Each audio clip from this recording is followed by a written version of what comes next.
Bonjour, je suis le docteur Jérôme Kezel-Guerras, médecin esthétique français installé à Perpignan. Je suis expert dans cette spécialité depuis plus de 20 ans. Voici la pièce à main que l'on appelle Silplex, qui a été développée en collaboration par moi-même et les laboratoires intermédiques, qui présente un certain nombre d'avantages. La pièce à main a été calibrée et conçue pour avoir une utilisation que pour les blépharoplasties supérieures et inférieures, ainsi que les paramétrages et les temps d'exposition de la peau, qui vont nous permettre une meilleure efficacité et une bonne tolérance. Je vais donc aujourd'hui aborder le sujet de la blépharoplastie médicale au laser CO2 selon la technique Silplex. La problématique des paupières et du regard est aujourd'hui une problématique quasi quotidienne. Il y a quelques années, nous ne disposions de peu de techniques pour traiter cette zone. Il y avait deux solutions. Ou la pratique d'un peeling au phénol qui était certes intéressante en termes de résultats, mais dont la procédure était assez lourde, avec des suites on ne peut plus lourdes, et une éviction sociale relativement marquée d'une dizaine de jours. Soit nous avions l'option d'une blépharoplastie chirurgicale, qui par définition nécessitait une hospitalisation, une intervention sous anesthésie locale, et des suites qui pouvaient être lourdes, et éventuellement avec un certain nombre de complications. En 2015, lors d'un congrès international à Monaco, j'ai découvert une technique pour traiter les paupières supérieures et les paupières inférieures. C'était donc une technique italienne qui travaillait sur le principe d'un arc électrique avec une coagulation cutanée, point par point, tous les 1 mm, sous anesthésie locale. J'ai été très intéressé par cette technique. J'ai donc testé ce process au cabinet, sous anesthésie locale. Il est vrai que les résultats immédiats étaient assez intéressants. Malheureusement, à 15 jours, on se rendait compte que l'efficacité était très relative. Il fallait donc renouveler le nombre de séances, et selon les protocoles du laboratoire, il fallait pratiquer à peu près 3 séances dans l'année, ce qui représentait quand même une éviction sociale de au moins 3 fois une semaine dans l'année, donc ce qui me semblait peu intéressant, tant sur l'efficacité réelle de la technique, des effets secondaires potentiels et bien sûr de l'éviction sociale. Donc j'ai été déçu de cette approche, mais j'ai quand même trouvé l'idée particulièrement intéressante. Possédant le laser CO2, je me suis intéressé à la réalisation de cet acte avec un acte type CO2. Pourquoi ? Parce qu'on développait une puissance plus importante, on allait potentiellement plus en profondeur, et donc on pouvait développer un effet thermique et une cicatrisation dirigée beaucoup plus intéressante avec ce type de machine. J'ai commencé donc à investiguer cette technique avec ma machine, sur quelques centaines de cas, avec quelque chose qui était particulièrement intéressant en termes de résultats, puisque l'enjeu de mon travail de recherche était d'avoir une machine efficace, avec peu d'effets secondaires, mais surtout de pouvoir réaliser cet acte en une seule séance. Étant tout seul, cette pratique était donc trop opérateur dépendant, avec trop de variabilité individuelle, et chaque fois je recherchais la bonne énergie, le bon temps d'impact et la bonne distance. J'avais malheureusement tendance à défocaliser, et donc j'avais un effet qui était trop épidermique. J'ai donc rencontré un laboratoire espagnol qui se nomme Intermédic, et notre enjeu a été de protocoler toute cette procédure, de la rendre la plus simple possible et surtout accessible au plus grand nombre de médecins, de façon à ce que tous les médecins en France, en Espagne, en Angleterre, en Allemagne et dans le monde entier puissent avoir la même attitude, à savoir travailler avec la même pièce à main, la même énergie, le même temps d'impact, de manière à ce que tout le monde puisse reproduire l'intervention de manière systématique.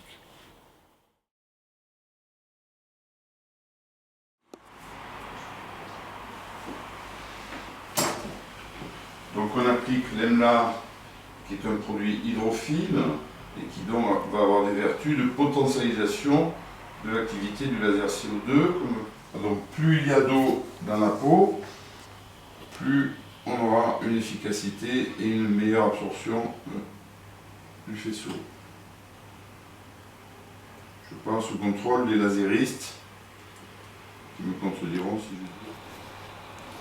Alors, la lidocaïne en gel peut être légèrement irritante au niveau oculaire. C'est pas grave, puisqu'en fin d'acte, on nettoiera avec des sérums physiologiques et ça sera une bonne imprégnation du produit anesthésiant.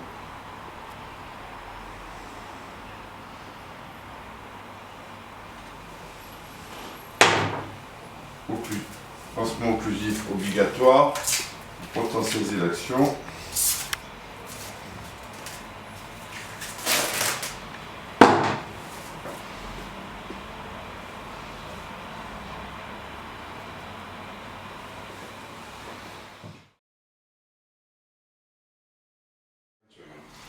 De quoi avons-nous besoin pour réaliser une blépharoplastie médicale au laser CO2 en Tanic Silplex?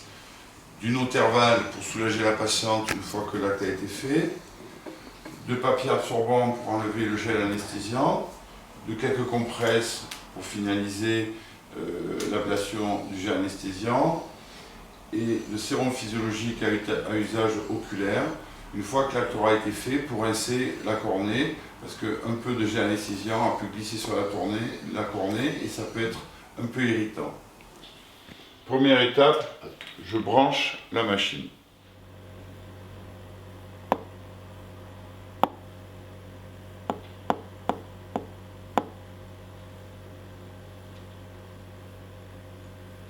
Je prends le bras d'utilisation de ma pièce à main Silplex.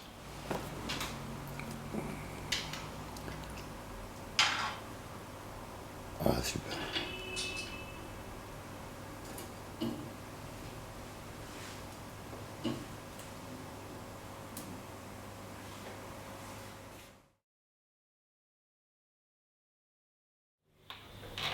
Allez, donc on enlève d'abord le film plastique et on va tout doucement enlever l'anesthésiant en crème topique qui a été utilisé.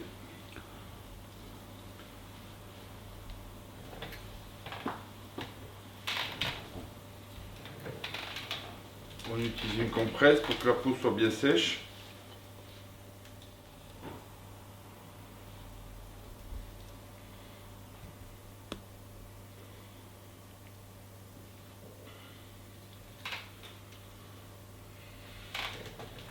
Alors, on met en tension la paupière. On va commencer par la zone de piqûre de la paupière supérieure. Et on va faire un point tous les 1 mm sur un paramétrage à 4 watts, 450 millisecondes. Pour cette zone-là. La paupière dans la région suprasourcilière sera utilisée à 3 watts et 350 millisecondes. Ça, ce sont les paramètres standards à utiliser systématiquement. On se met bien perpendiculaire à la peau et on se met au contact cutané. Et on y va. On observe une rétraction immédiate à l'impact cutané. On voit que le point de pénétration est assez réduit car l'objectif est de travailler en profondeur dans le derme. L'objectif étant d'avoir une cicatrisation cutanée de qualité. L'acte après l'anesthésie est quasiment indolore.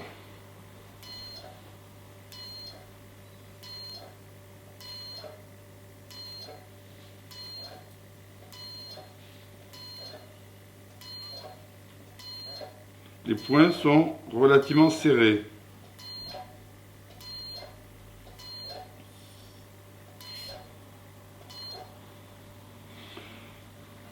À ce type d'énergie, nous n'avons aucun risque de traverser la paupière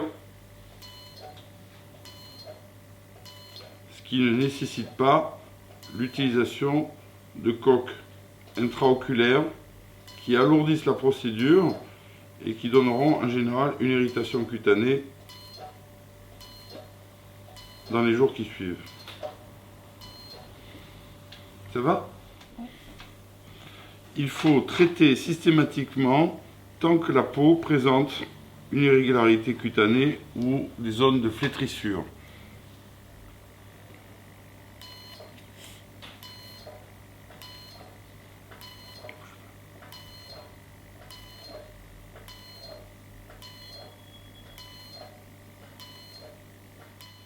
On voit que la paupière est de suite rétractée et remise en tension.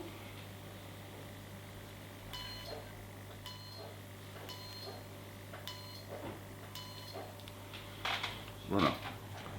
On va faire la région suprasourcilière et on va changer nos paramètres.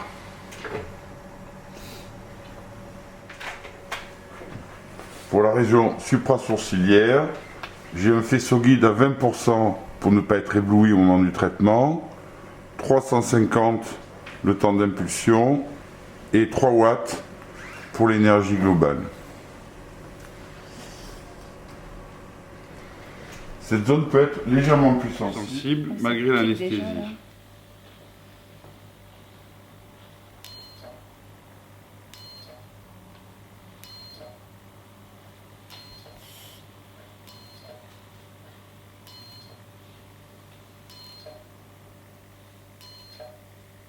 On voit bien la rétraction de la paupière au moment d'impact, la peau étant très fine. On voit la zone de tension ici et la zone de rétraction assez importante. On peut essayer de traiter la ride par quelques points d'impact latéraux. Et vous voyez que la ride a disparu immédiatement par rétraction cutanée. On peut observer un petit point de saignement qui signe que nous sommes dans le bon plan thérapeutique et que nous aurons une bonne rétraction et une bonne efficacité thérapeutique.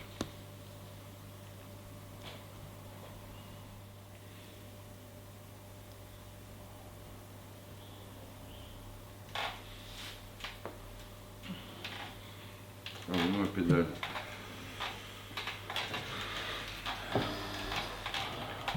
La zone de jonction entre les deux types d'énergie qu'on va utiliser sera le pli palpébral intermédiaire. Allez.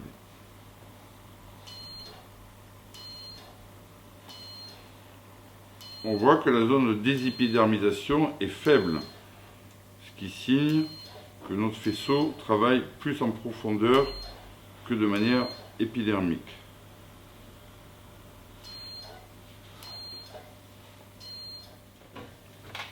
Vous voyez que déjà, avec le peu d'impact qu'on a mis, on voit ce pli qui apparaît, qui signe la rétraction immédiate.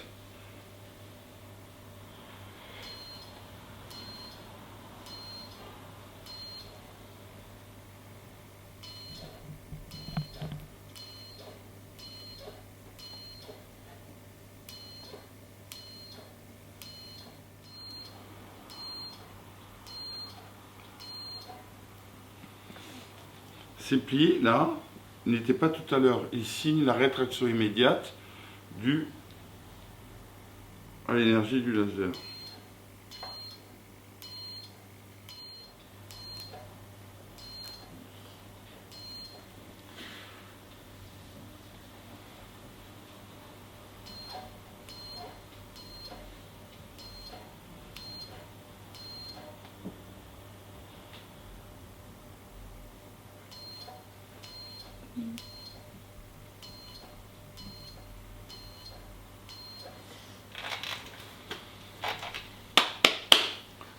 Voilà, c'est fini, mademoiselle. Ah, c'est fini?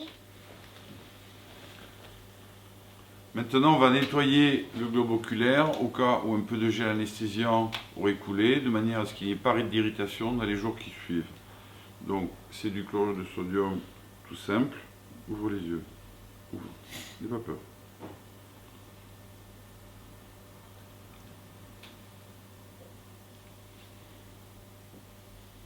Graissez abondamment. Pour calmer l'inflammation et la douleur, ferme les yeux. Ah, c'est bien ça. Allez-y.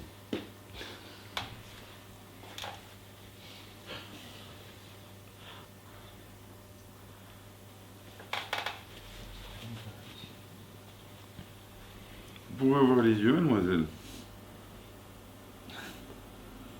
Ça va? Ça va. Ouvre grand, grand. Ah, ça me brûle. Quelle sera la conduite à tenir dans les jours qui suivent? Surtout l'après-midi après l'intervention. Eau thermale toutes les demi-heures pour rafraîchir la zone et pour le confort de la patiente.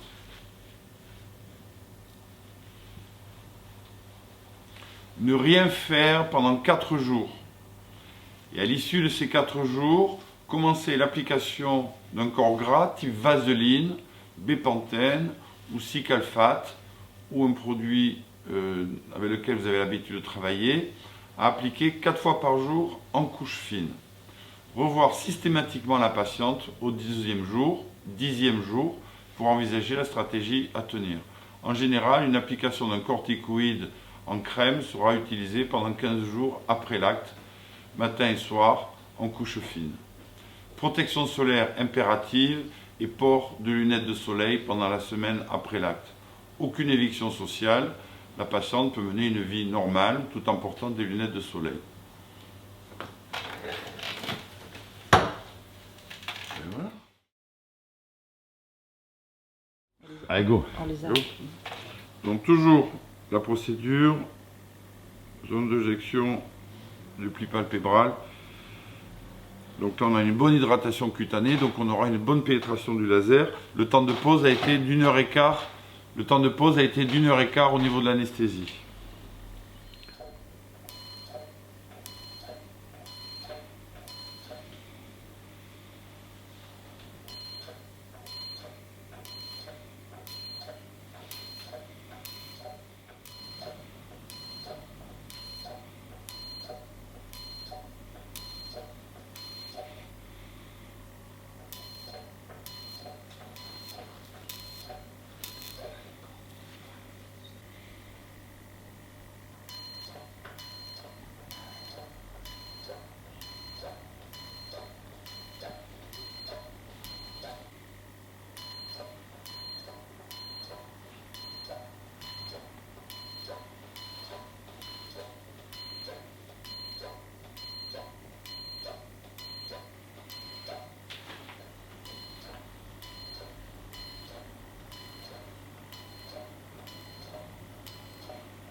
Voilà. Vous voyez que là j'ai une direction. Voilà, j'ai fait les 2 paupières en même temps, hein, parce que comme on a enlevé le papier, c'est pas tenu. J'y vais. Hein.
Je change.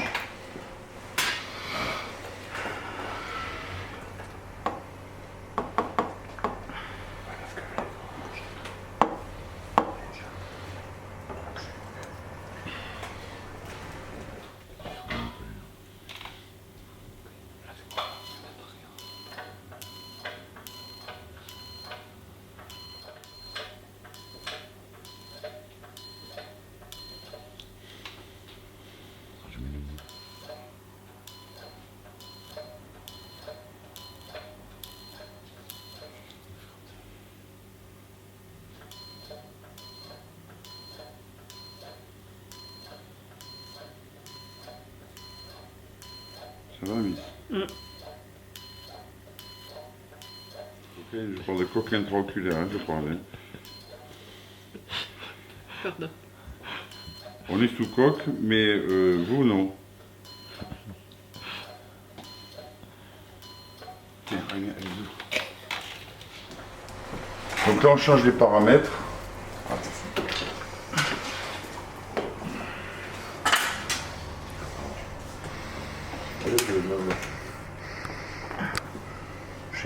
Oui.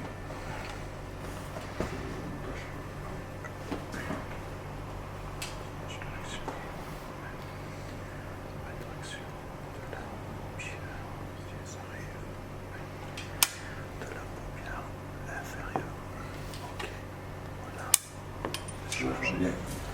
Donc, il faut que tu fasses de nouvelles machines. Alors attends, ça va, on arrive à ça. Et c'est fonctionnel?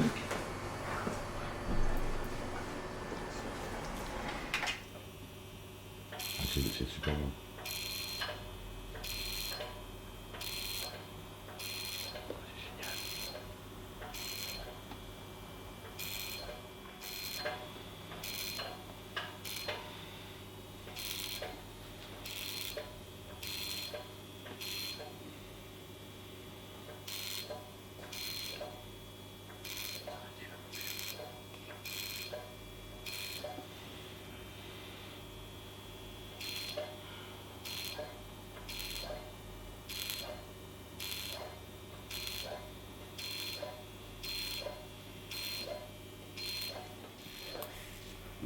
Vas-y, j'ai fini.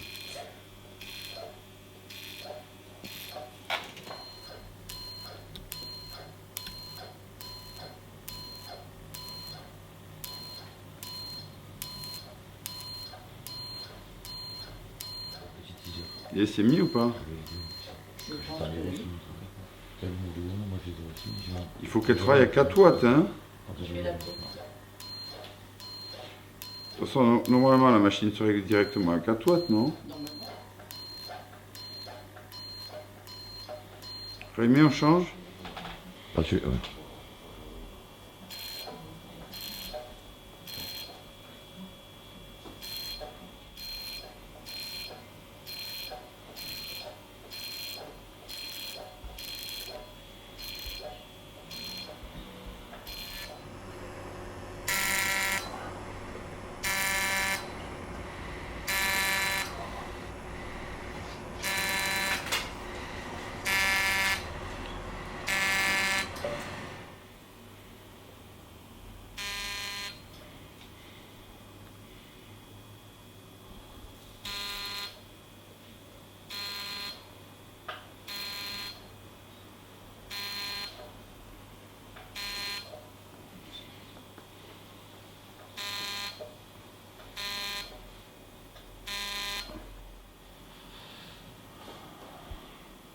Tu me mets l'autre PC même pour qu'on fasse un passage plus Ok. superficiel. Allez-y, Oh, je filme, il faut pas parler là. n'aie pas peur, j'envoie.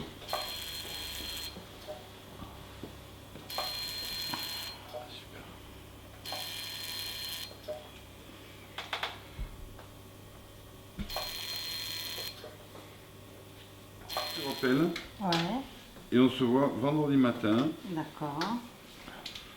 enfin vendredi quand j'ai de la place, en contrôle pour les deux zones, d'accord? Ok. Les cours ne seront certainement pas partis hein, sur la supérieure D'accord. vendredi prochain. Mais bon, la lèvre va être, elle est déjà lisse, hein.